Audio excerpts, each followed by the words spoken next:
So, welcome to another episode of the Marketer's Edge. My name is Mark Snyder. I'm founder and CEO of RSW Agency Search. We're a no-cost way for marketers to find best-in-class agencies of any type or size. You can find out more about us at rswas.com.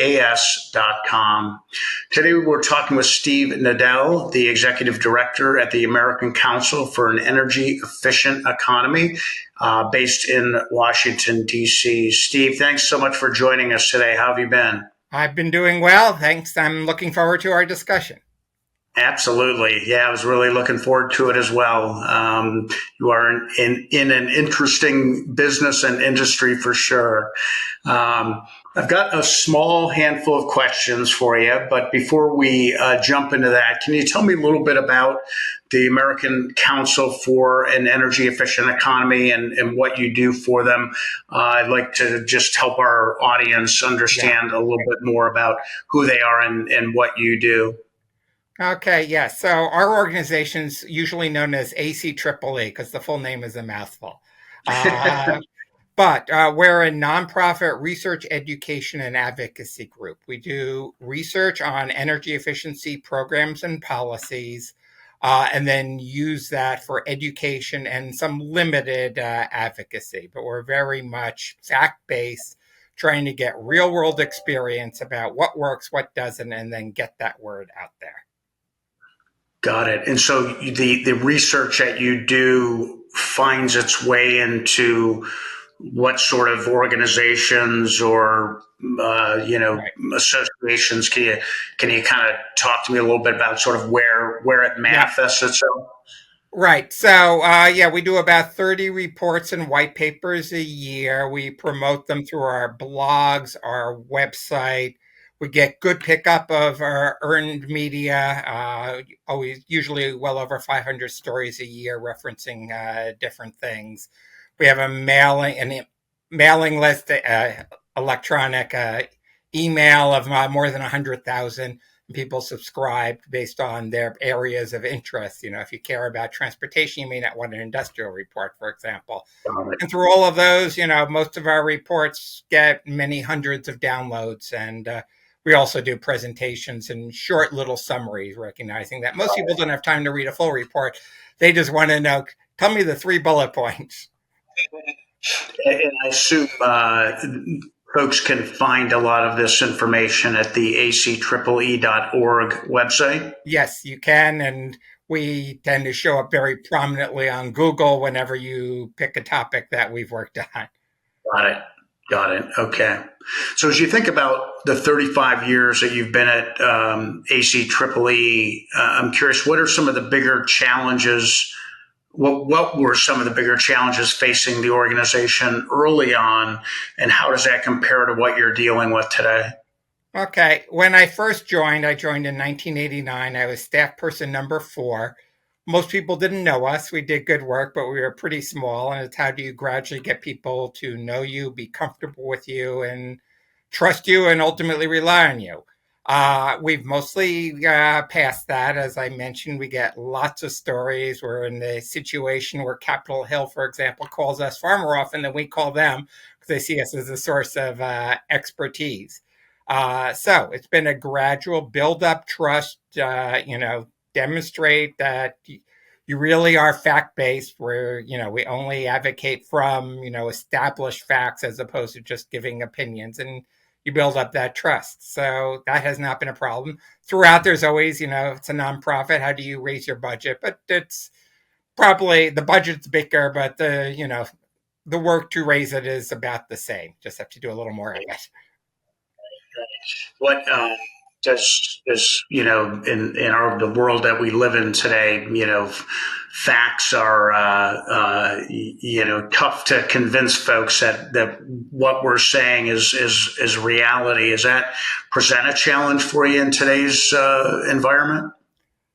Only slightly. Most of the Okay. time, the policymakers and program implementers we deal with very much care. Yes, Got occasionally we deal with a legislature. We sometimes call them fact-free zones. They've already made up their mind, and they're only going to listen to things that reinforce their preconceived notion, no matter how much the facts are on your side. And we just say, okay, uh, maybe that's not where we're going to be influential. Yeah, that's great. And we're sitting here today, 3 days before the 2024 presidential election, and when your interview airs, Yeah. the election will be over. And so, can you talk to me a little bit about what ACEEE will do differently if Trump or Harris is elected? Just the success of each of these candidates put different pressures or directives on the agency to operate in a different way or set, Right. different agendas, different kind of goals. Right. First, I would know we probably do more state and local work than we do federal work. So Okay. that work will continue. And if we have a president who really doesn't care very much about energy efficiency, we'll probably do more state and local and a little bit less federal. So that's one. Obviously, Donald Trump has not been a fan of clean energy, energy efficiency. Oh, it makes him look ugly, et cetera, et cetera. Uh, we would probably be much more defensive in a Trump administration trying to prevent rollbacks, whereas in a Harris administration, we'd look to expand. That said, the president is only one of the branches. It will Right. also very much depend on the House and Senate. We have long history of working with both and with both political parties in both. So our best guess is, and since this will air, you can later you can maybe fact check me. But my guess is both the Senate and House will flip. So we'll have one Democrat, one Republican, but different than present. So we'll have to work in a bipartisan manner with both, and then obviously whoever's in the White House will have a major say as well. It will be very interesting for sure. So, Yeah, uh, yeah, I would imagine there are a good number of not for profits out in the market that are somewhat similar to ACEEE. I'm curious, how do you work to really differentiate your offering, yeah. your positioning relative to other firms out there? Right. We tend to be very research oriented. So Okay. we do the research and speak from the research. There are other groups that advocate. They often will quote from our research and other research, but policymakers, program implementers know that we do the work ourselves and we can talk intelligently about it as opposed to some of the others. Sometimes they can talk intelligently, but a lot of times after they get beyond 2 sentences, they go, let me check with the original researcher. So that's one of the things that we do to differentiate. We also tend to concentrate on issues that are kind of cutting edge that other people aren't working heavily on. And when too many other people work on that, we said there's plenty of other things we can do. Let me give an example. Yeah, that'd be We've great. done a lot of work with electric vehicles, but there's so many other people dealing with passenger vehicles. We're not doing as much anymore, except dealing with how do we bring charging and other infrastructure into disadvantaged communities. We're concentrating also much more on the electric trucks, particularly the long haul trucks. Again, there's more work happening on the short distance one, the Amazons, the delivery vehicles, etc. Whereas the long haul is the bigger challenge. They're always looking ahead and what are those challenges and working on things that most other people aren't. So just using the truck example, like help me understand and our audience understand sort of what kind of things might you look at as it relates to EV in the truck world and what you're just if you could talk a little bit about that, I think Right. it would help sort of frame for our viewers sort of what the kinds of things that you guys do. Right. So we've done several reports on electric trucks. What is the state of the market? What are the opportunities and the challenges and how to address them? Uh, Okay. based on that, we did work with Congress and the Inflation Reduction Act and got them to include a tax incentive for electric trucks and not just for the lighter vehicles. We Okay. continue to suggest that they probably need to tweak it a bit. There's a cap on how much the maximum incentive per truck. And for the largest trucks, it's a drop in the bucket. So they need to raise the cap. Haven't succeeded yet, but I give that as an example. We're also doing a lot of work with utilities and utility commissions on planning for these electric trucks. If you have one truck, probably no problem. You can get the power. But if you have a fleet of 40 of them and they each need, when charging, maybe a megawatt of power, that's 40 megawatts. It's a rare utility that just has 40 megawatts lying around. That probably means a new substation. And we are encouraging utilities and the utility commissions to start planning ahead and be ready for this, as opposed to someone says, okay, I'm ready to hook up. And the utility says, okay, we'll give you power in 5 years because that's how long it's going to take us to build a substation. Right. How do you guys determine sort of what you're going to focus on from a research standpoint in any given year? We look at where we think we have the most opportunity to save energy that's not being addressed, as well as other benefits. Just to get back to the truck, it obviously reduces greenhouse gases. But one of the big things is it reduces particulate and nitrogen oxide emissions, which contribute to health impacts. And those health impacts tend to be disproportionate in low moderate income communities. That's where the truck depots are. They don't build them in Beverly Hills. So that's an example. But we're always looking at what are the big opportunities? What are other people not addressing? Should we work there? Obviously, we have to talk to the funders as well to see what they are interested in. So we'll have a longer list, talk to various funders, and then based on where there's interest, slightly shorter list to say, yeah, let's do this. You work with government entities and organizations, companies. Is there a lot of direct consumer interface that you have with the work that you do? Like, do you have, regular folks like me coming to your site and downloading information and Right. We primarily serve what we call energy professionals, program planners, okay, policymakers, consultants, people in got it, industry who are, energy managers, etc. That got said, it. we do have some websites on home energy savings, and we do publish what's called greenercars.com that helps rate all the vehicles on the market in terms of various attributes. So we do have some for the general public, but we are primarily for the the energy professional. Got it. You spent your entire career in the energy space. I'm just curious, why do you like it, and what's kept you in it for as long as it has? Right.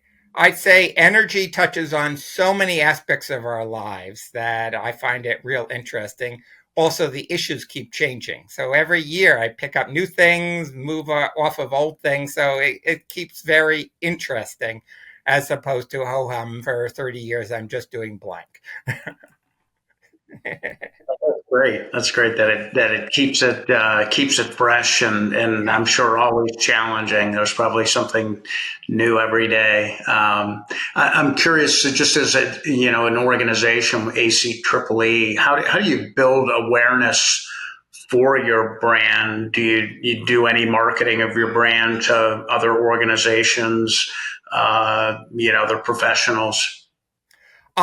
We use our website, we use our blogs, we use conference presentations. Yes, we also network with other groups as well. And it's rather than just the brand, it's the brand associated with some of our work. So because so much of our work, it's based on the quality of our work. Yes, we're always mentioning ACEEE. Someone says, okay, yeah, they're doing something interesting on trucks. Well, I don't care about trucks, but they also do industry. Yeah, gee, I care about that. Let me see what they have. But it's, many different venues, if you will, to get the word out. But it's usually based on the actual work products that we do as well as our impacts. Uh, are companies able to commission work with you?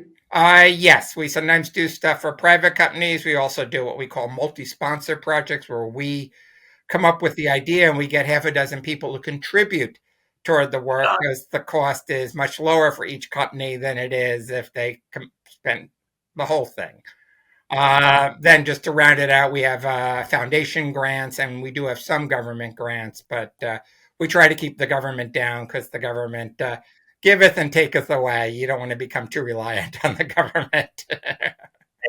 So, speaking of just financials, are there things that you do currently or do differently to solicit financial support for your organization? Just thinking about other, not for profits, just, there may be some things you're doing that might help them think about their business in a different way. Right. You want a many legged stool. You don't want to rely on one source, whether it's government, foundations, companies, some general donations.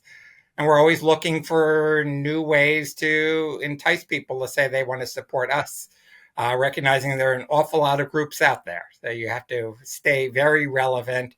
I think we have a lot of impact. And so we really tout the impact. It's not just support a nice report.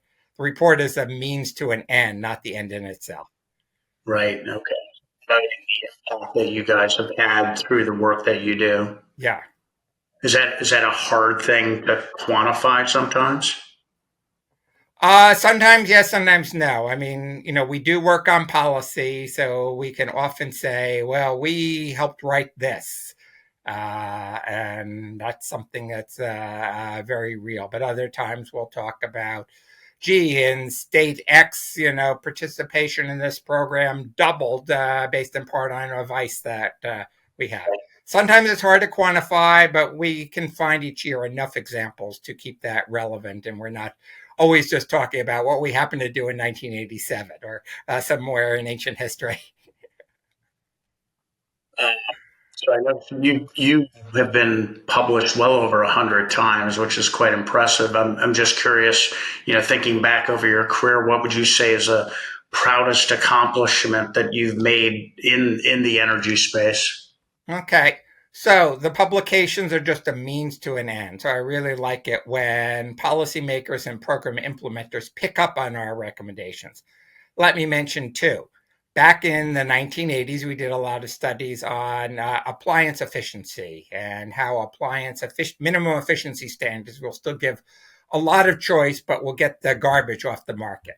And I was very happy when we negotiated in 1987 federal law with manufacturers that helped put that into practice. That's one example.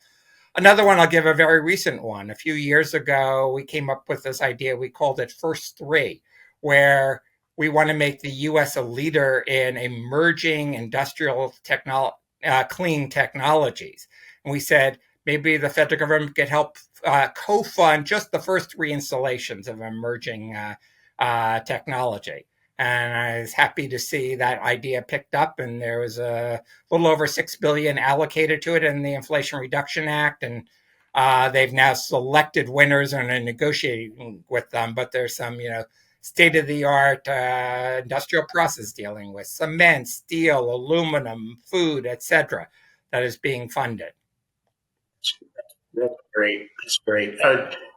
Is the U.S. You talked about sort of global leadership in the Yeah. energy efficiency space.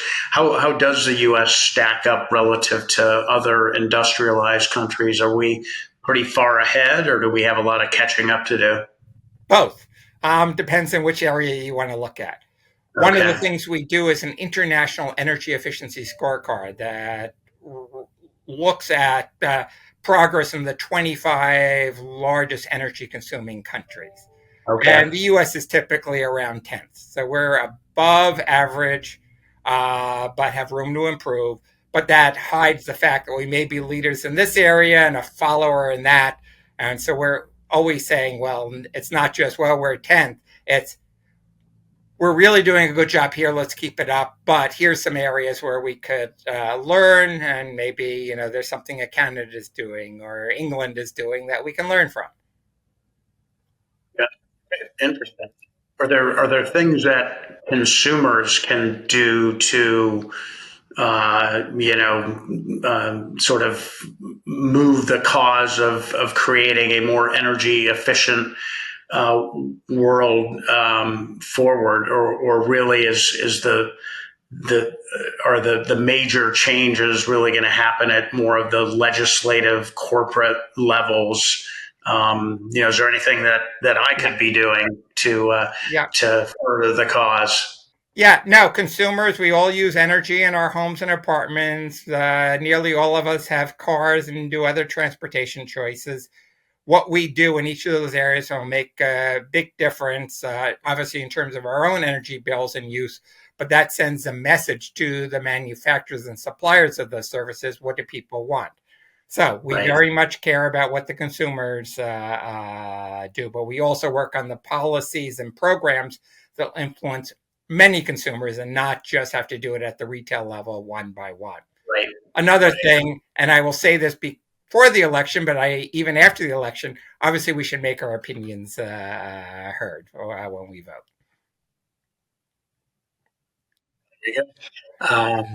So, just as you kind of think about the last 35 years that you've been working at ACEEE, what do you think has been one of the more challenging things you've had to deal with? Um, Sometimes we have changes in administration, and suddenly things that are going well cause problems at the federal level or the state level. It used to be that energy efficiency had widespread bipartisan support, but so many things have become polarized. We still have a lot of bipartisan support, but it's harder to come by now than it used to be. So that's probably one of the biggest challenges. We tend to be somewhat reliant on foundations. When the stock market crashes, that means their reserves go down and they tighten their belt. So that occasionally can cause problems for us. First, have you ever used outside agencies to support any facet of any kind of marketing work that you guys do?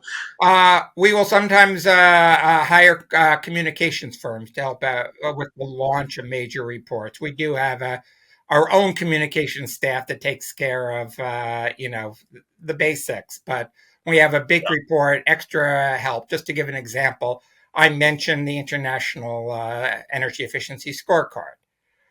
We hire a firm to help us with the international outreach because most of our press contacts tend to be U.S. and we need someone else who can help, internationally. Because and with their help, we've usually gotten stories in the press in most of the countries we cover. So, any firm that you might use, or maybe work that you guys do internally,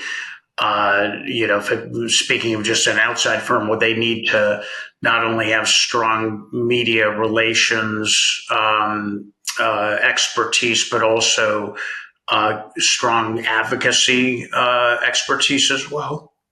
Um, a lot of what we do is not, we don't need the firm to be an advocate. We're trying to get our Got it. information out there, but we do generally look for firms who have some background in our field.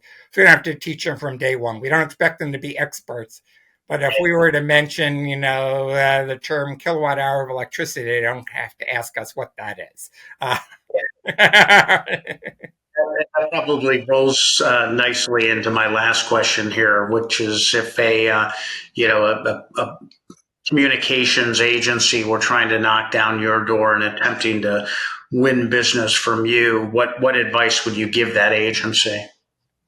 I would find out, they should look at what we're doing and see how they think they could help us, as opposed to, gee, I looked at this and, you're not doing a very good job of this. We can help you.